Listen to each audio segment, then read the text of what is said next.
Mari kantong Bakira maju membangun Buruwe.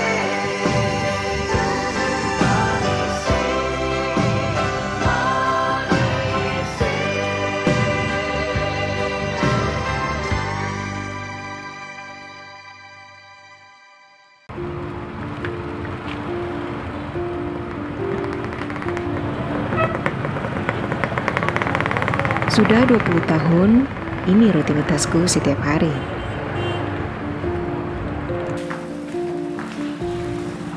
Menelusuri jalanan Kota Namlea, Kabupaten Buru, menjajalkan jamu tradisional.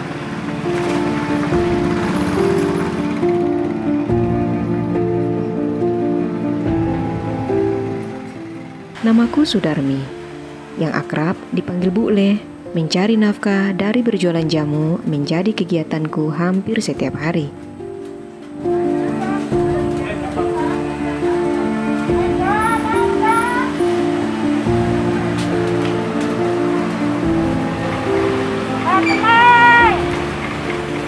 Karena saya biayai anak-anak, nggak tahu hujan, nggak tahu panas, saya berjual keliling, masih gendong-gendong, keliling-keliling.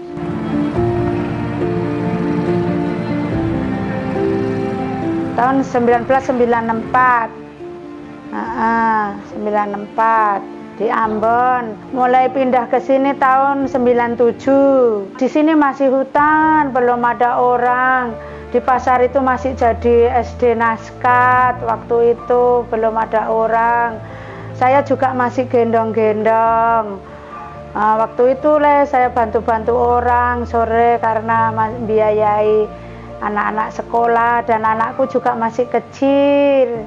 Yang kecil ini, yang bungsu ini anak masih kecil, masih bayi.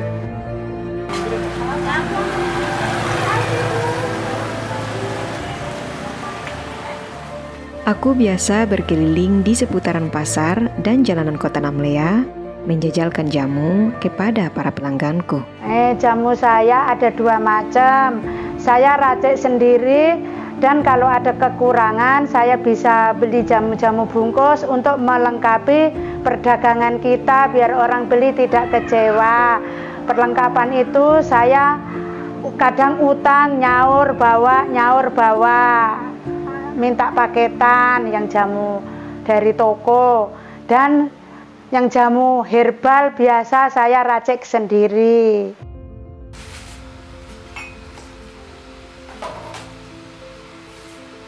Profesi sebagai penjual jamu, kupilih bukan tanpa sejarah. Kugeluti dari awal menikah dengan suamiku, tak banyak keahlian yang aku miliki. Ilmu meracik jamu kudapati secara turun-temurun. Saya sampai di Namlea, anak saya masih bayi, naik kapal Cahaya Bahari. Akhirnya saya kan belum ada tujuan karena saya menumpang di teman. Menumpang di teman itu pun saya tidak langsung tidur di kamar. Saya tidur di sebelah sebelah kiri rumahnya teman yang sekarang ada untuk kantor Sabandar. Saya tidur di situ dan anak saya bayi, sampai anak saya dimakan semut. Saya tidur di situ sampai anak saya dimakan semut, masih bayi yang sekarang sudah jadi tentara ini. Sampai baru datang di Namlea ini karena ikut teman, belum dapat kos-kosan. Perlahan tapi pasti, usaha yang selama ini aku tekuni mulai berbuah manis. Walau kadang tak selamanya semua berjalan manis. Banyak tantangan hidup yang sebelumnya aku lalui. Pertama, saya memang belum bisa jual jamu karena anakku masih bayi. Ndak ada yang ngajak anak, mau asuh suruh orang juga ndak ada uang. Kalau dan teman sebenarnya ndak boleh cari kos dan mau ndak boleh jual jamu, tapi saya mau dijadikan jadi pembantu warung karena dia rumah makan.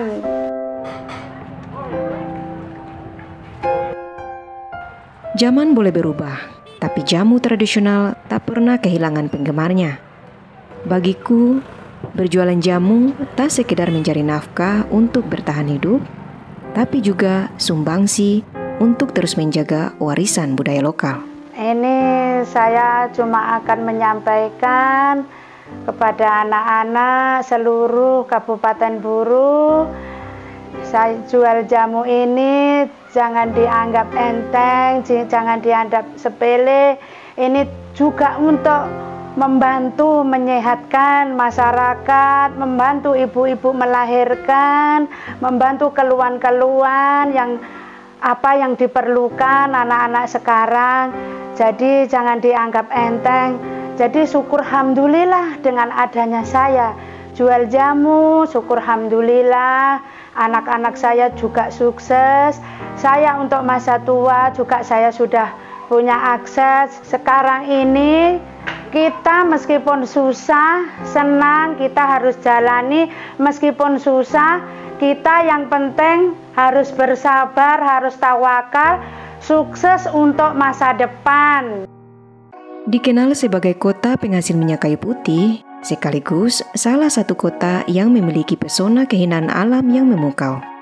Siapa sangka, dulu pertama kali aku menginjakkan kaki di tempat ini, mungkin tak semaju dan sepadat seperti sekarang.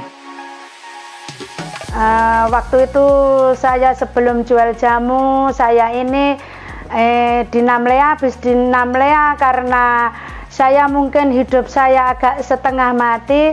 Waktu itu Pak Kapolsek rasa kasihan mau pindah ke Jawa, namanya Pak Kapolsek itu Pak Musni Arifin. Sampai orang di perumahan di Kapolsek itu anaknya lahir sampai dinamakan Arif Muhammad Arifin karena untuk mengenang jasanya dia. Di Wamsaid karena saya tidak betah, saya kurang, akhirnya saya balik ke Namlea, jual jamu, rumah saya jual cuma laku 1 juta. Akhirnya sudah di Gunung Botak.